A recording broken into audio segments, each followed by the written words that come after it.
ধরি আমাদের একটি অনির্দিষ্ট সমাকলন আছে যেটা হচ্ছে স্কোয়ার রুট 6x বিয়োগ এক্স স্কোয়ার বিয়োগ 5 dx এর জন্য। তো এটা অবশ্যই সহজ কোনো সমাকলন না। আমাদের এই রাশির আশেপাশে এর কোনো ডেরিভেটিভ নেই, তো এখানে কোনো প্রতিস্থাপন কাজ করবে না। তো তুমি অনুমান করতে পারো যে এই ভিডিওর নাম দেখে যে আমরা এখানে মজার কিছু করব, সম্ভবত ত্রিগোণমিতিক কোনো প্রতিস্থাপন করব। তো এটা দেখে তাৎক্ষণিকভাবে মনে হয় না যে এটা কোনো সহজ ত্রিগোণমিতিক প্রতিস্থাপন হবে। তো আমি ত্রিগোণমিতিক প্রতিস্থাপন করতে পছন্দ করি যখন আমি দেখি যে এটা ধরো এক ধরনের 1 বিয়োগ এক্স স্কোয়ার, এটা স্কোয়ার রুটের নিচে আছে, অথবা এক্স স্কোয়ার বিয়োগ 1 স্কোয়ার রুটের নিচে আছে, অথবা শুধু এক্স স্কোয়ার যোগ 1 যদি থাকে। এগুলো বিভিন্ন ধরনের জিনিস যা আমার মাথায় ত্রিগোণমিতিক প্রতিস্থাপনের সময় মনে পড়ে, কিন্তু এটা দেখে এখনও এমন কিছু মনে হচ্ছে না। তো আমার একটি স্কোয়ার রুট আছে এবং এক্স স্কোয়ার আছে, কিন্তু এটা এই আকৃতির মতো দেখায় না। তাহলে দেখি আমরা এই আকৃতিতে আনতে পারি কি না। তো আমি প্রথমে এগুলো বাদ দিয়ে দিই। তাহলে হ্যাঁ, এখন আমরা দেখি যে এটাকে পুরোপুরি একটি স্কোয়ার রূপে একে প্রকাশ করতে পারি কি না। তো আমরা দেখব যে ধরো যদি এটা সমান হয় যে, আচ্ছা আমি আবার লিখছি, যদি তুমি এই পূর্ণ স্কোয়ার জিনিসটির সাথে পরিচিত না হয়ে থাকো তাহলে আমার এই সম্পর্কে বেশ কিছু ভিডিও আছে, তো তুমি সেটা দেখতে পারো। এবং এটা আমি আবারও লিখছি, তো এটা হবে -5 বিয়োগ, আচ্ছা আমার এখানে আরও জায়গা লাগবে, তো বিয়োগ এই এক্স স্কোয়ার। এখানে আমার 6xটা পজিটিভ ছিল, কিন্তু এখানে আমার ইতিমধ্যে একটি বিয়োগ চিহ্ন আছে, তো এটা হবে -6x। এবং তারপর আমরা এটাকে একটি পূর্ণ স্কোয়ার রূপে পেতে চাই। তো এমন কোন সংখ্যা আছে যেটাকে তার সাথে যোগ করলেই আমরা -6 পাই? তো এটা হচ্ছে -3 এবং তার স্কোয়ার হবে 9। অর্থাৎ তুমি প্রথমে এই -6 এর অর্ধেক নেবে, তো সেটাকে তারপর স্কোয়ার করবে। তো আমরা এখানে এখন যোগ করব, যোগ 9। আচ্ছা তুমি ইচ্ছামতো যে কোনো জায়গায় তুমি যোগ 9 করতে পারো না। তো আসলে আমি এখানে যোগ 9 করিনি, আমি আসলে 9 বিয়োগ করেছি, কারণ আমি এখানে শুধু 9 বসিয়েছি এবং এখানে বিয়োগ চিহ্ন আগে থেকেই ছিল। তাহলে এটাকে নিরপেক্ষ 9 বানানোর জন্য আমি এখানে আরেকটি 9 যোগ করতে হবে। তো এটা হলো যোগ 9। আমি এখানে যা করলাম এটা যদি সম্পূর্ণভাবে না বোঝা যায় তাহলে তুমি অবশ্যই এখানে আমার dx আছে, তো একে তুমি গুণ করে দেখতে পারো। তাহলে তুমি পাবে যে -x স্কোয়ার যোগ 6x। তো এখানে এই দুটি পদ হলো এই দুটি পদ এবং বিয়োগ 9। তো তোমার এখানে যোগ 9 আছে, তো এই দুটি বাদ হয়ে যাবে এবং তুমি আগের পদটি ফিরে পাবে। আমি আসলে তোমাদের মনে করিয়ে দিতে চাই যে আমি আসলে সমীকরণে কোনো পরিবর্তন করিনি। তো এখানে বিয়োগ 9 এইটার জন্য এবং আমি যোগ 9 করেছি, তো অর্থাৎ এটা যোগ বিয়োগ এটা শূন্য হয়ে যায়। তো আমি এটা কেন দিয়েছি, এটা অবশ্যই এখানে শুধু এটা হবে শুধু 4, এবং তারপর এখানে এই পদটি কী হবে, এটা হবে x বিয়োগ 3 স্কোয়ার। তো এখন আমার এই অনির্দিষ্ট সমাকলনটা হবে, আচ্ছা এখানে আমি কিছু বীজগণিত করব। তো এটা হবে স্কোয়ার রুট 4 বিয়োগ x বিয়োগ 3 স্কোয়ার dx।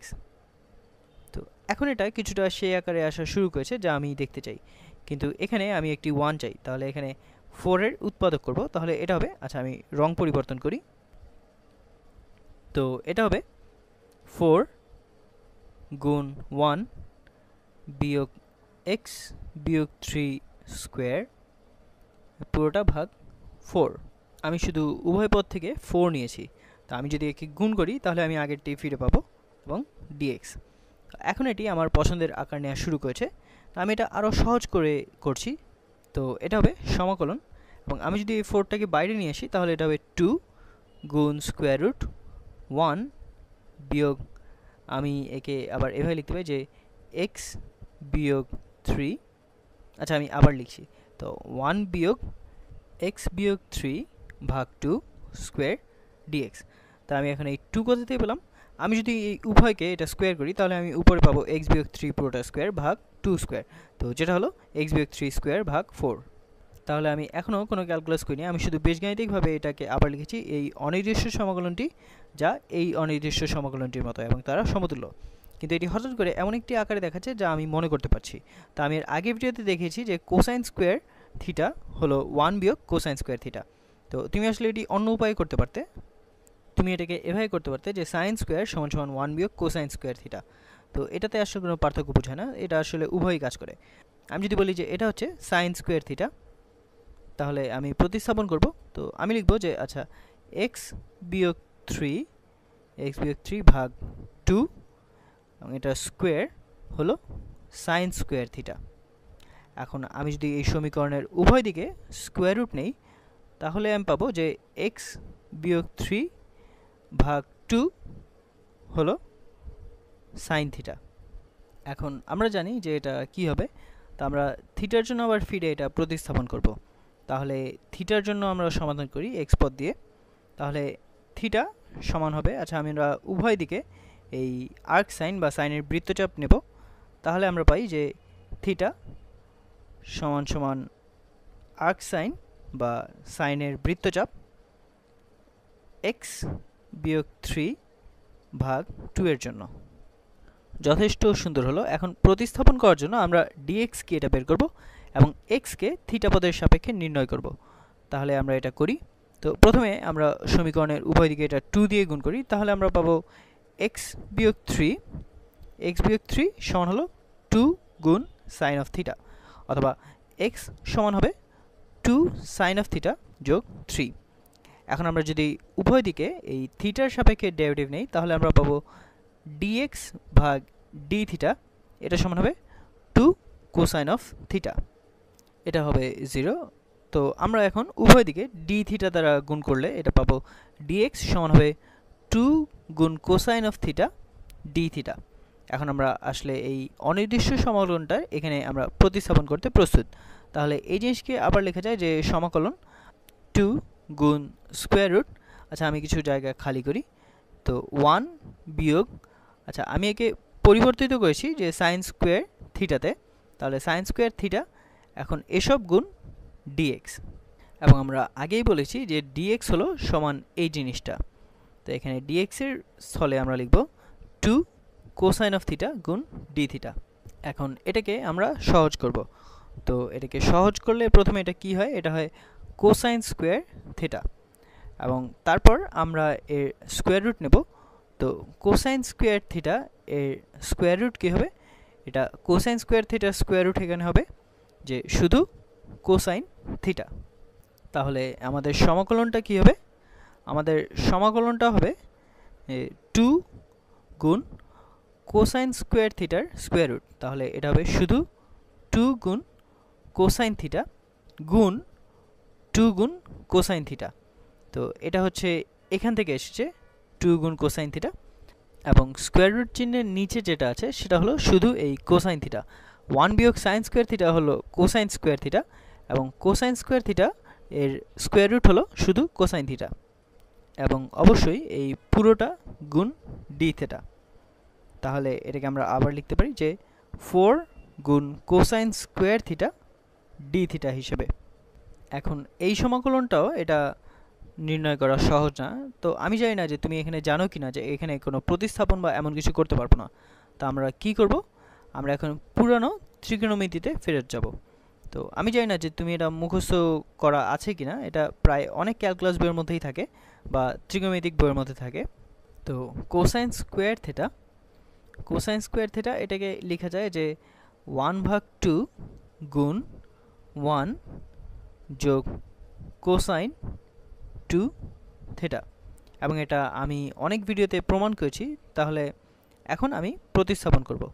তো আমি শুধু একে এই পরিবর্তিত করব, তাহলে এই সমাকলনটা হবে, এটা হবে 4 গুণ কোসাইন স্কোয়ার থিটা, কিন্তু কোসাইন স্কোয়ার থিটা হলো এটা, তো 4 গুণ 1/2 গুণ 1 যোগ cosine square theta D theta. এখন এটা দেখে মনে হচ্ছে যে এটা করা সহজ হবে, তাহলে এটা কি হবে 4 গুণ 1/2, এটা হবে 2, এবং আমার সমাকলনটি হবে 2 গুণ 1, এটা হবে শুধু 2 যোগ 2 গুণ এটা, তাহলে এটা হবে 2 কোসাইন অফ থিটা, এবং এই পুরোটা গুণ ডি থিটা। তো এটা করা বেশ সহজ। এখানে এটা কি হবে, এটা হবে সাইন অফ 2 থিটার ডেরিভেটিভ থিটার সাপেক্ষে। তো সাইন অফ 2 থিটা এর ডেরিভেটিভ কী হবে, প্রথমে ভিতরের ডেরিভেটিভ হবে, তো এটা হবে শুধু 2 গুণ এই বাইরের ডেরিভেটিভ, তো বাইরের ডেরিভেটিভ হবে কোসাইন অফ 2 থিটা, তাহলে এটা অবশ্যই হবে 2 গুণ কোসাইন অফ 2 থিটা। তাহলে এটা সমান আমরা লিখতে পারি যে প্রথমে 2 এর ইন্টিগ্রাল কী হবে বা সমাকলন, তো এটা হবে 2 থিটা যোগ এটার সমাকলন হবে sine of 2 theta, sine of 2 theta, এবং তারপর অবশ্যই আমাদের একটি যোগ সি থাকবে। এবং অবশ্যই আমরা থিটাকে সংজ্ঞায়িত করেছিলাম যে এক্স এর সাপেক্ষে। তাহলে আমাদের প্রথম যে সমাকলন ছিল সেটা ছিল এক্স এর সাপেক্ষে। তো আমরা শুধু থিটার সাপেক্ষে এটা শেষ করতে পারি না, তো আমরা এখানে প্রতিস্থাপন করব। আমি এটা এই পাশে লিখছি। তো থিটা হবে সাইনের বৃত্তচাপ অথবা আর্ক সাইন x-3/2 এর জন্য। এখন আমি যদি এই থিটাকে এখানে প্রতিস্থাপন করি তাহলে আমি পাবো সাইন অফ 2 গুণ আর্ক সাইন x-3/2। এটা সঠিক, এবং আমার এখানে আছে 2 গুণ আর্ক সাইন x-3/2। তো এটাও সঠিক এবং আমাদের শেষ, কিন্তু এটা সন্তুষ্টজনক কোনো উত্তর নয়। তো এটা সুন্দর স্পষ্ট কোনো উত্তর নয়। তো আমরা দেখি যে এটাকে সহজ করতে পারি কিনা, আমরা এটাকে শুধু সাইন থিটার সাপেক্ষে প্রকাশ করতে পারি কিনা। তো যখন তুমি সাইনের আর্ক সাইন নিবে তখন এটা শুধু সরল হয়ে x-3/2 হয়। তো আচ্ছা, আমি এটা স্পষ্ট করছি। তো আমি যদি এই সব পদের সাইন থিটা লিখি, কারণ আচ্ছা আমি এটা এখানে লিখছি। তো সাইন অফ থিটা সমান হচ্ছে sine of arc sine of x-3/2, এবং এটাকে আমরা লিখতে পারি যে সমান হচ্ছে x-3/2। তাহলে আমি যদি এটা সাইন থিটার সাপেক্ষে লিখি তাহলে আমি এখানে এই প্রতিস্থাপনটি করতে পারবো এবং এই সব কিছুটা হলেও সহজ হবে। এখন দেখি যে আমরা এটা করতে পারি কিনা। তো তুমি হয়তো জানো বা তুমি নাও জানতে পারো যে আরেকটি পরিচয়, এবং এটাও আমি অনেকবার প্রমাণ করেছি, যে সাইন 2 থিটা অর্থাৎ সাইন থিটা গুণ সাইন থিটা, দুঃখিত, সাইন থিটা যোগ থিটা।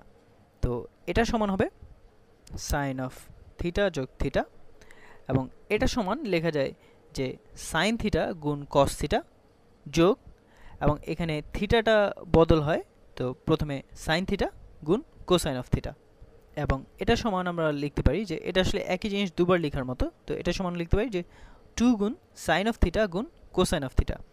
তো অনেকে এটা মুখস্থ করে থাকে, এবং তুমি যদি ত্রিকোণমিতিক প্রতিস্থাপনের পরীক্ষা দিয়ে থাকো তাহলে তুমিও হয়তো এটা মুখস্থ করে রেখেছো। এখন একে আবার এভাবে লেখা যায় যে আমাদের এই অনির্দিষ্ট সমকলন যেটা ছিল থিটার সাপেক্ষে, তো এটা আমরা লিখি যে 2 থিটা যোগ, এখন সাইন 2 থিটার বদলে আমরা লিখব যে 2 গুণ সাইন থিটা গুণ কোসাইন থিটা, এবং অবশ্যই যোগ সি থাকবে। এখন আমরা বলেছিলাম যে আমরা সব কিছু সাইন থিটার সাপেক্ষে লিখব। তো এখানে কোসাইন থিটা আছে, তাহলে আমরা কি করব?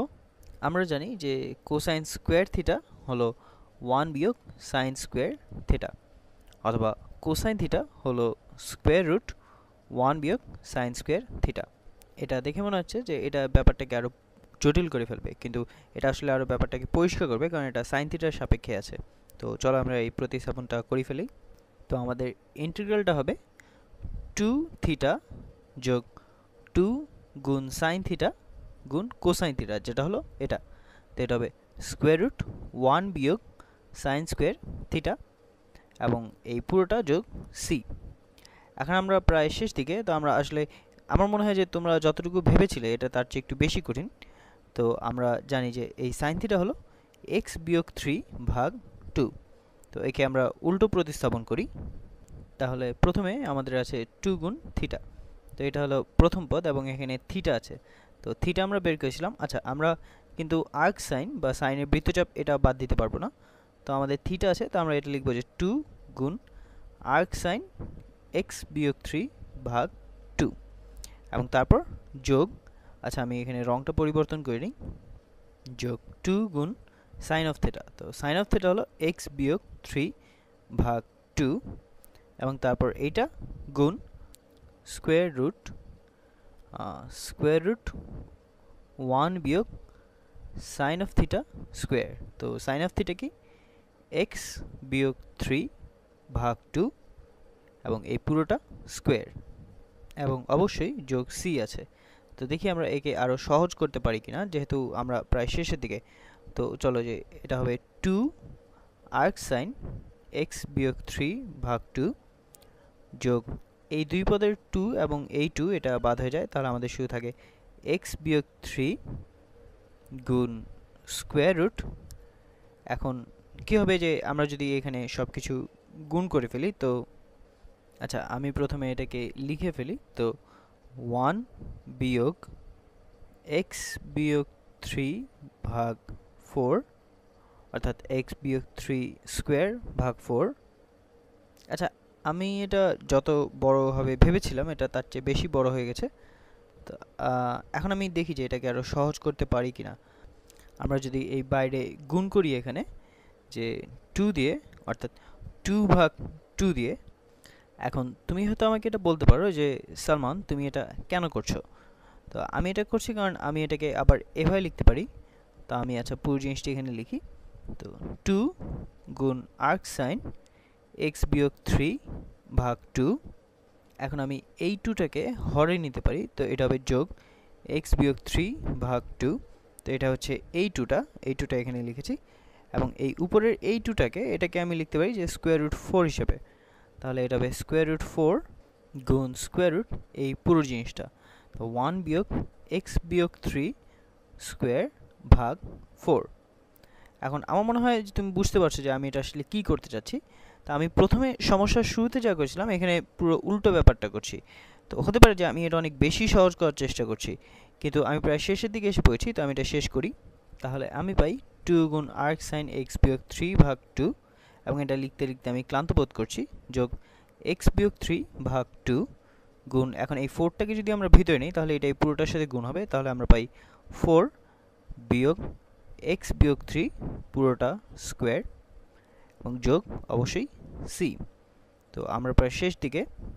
এটা হবে 2 গুণ আর্ক সাইন x-3/2 যোগ x-3/2 গুণ √4 বিয়োগ, আচ্ছা আমি এটাকে গুণ করে ফেলি, তো এটা হবে x² বিয়োগ 6x যোগ 9।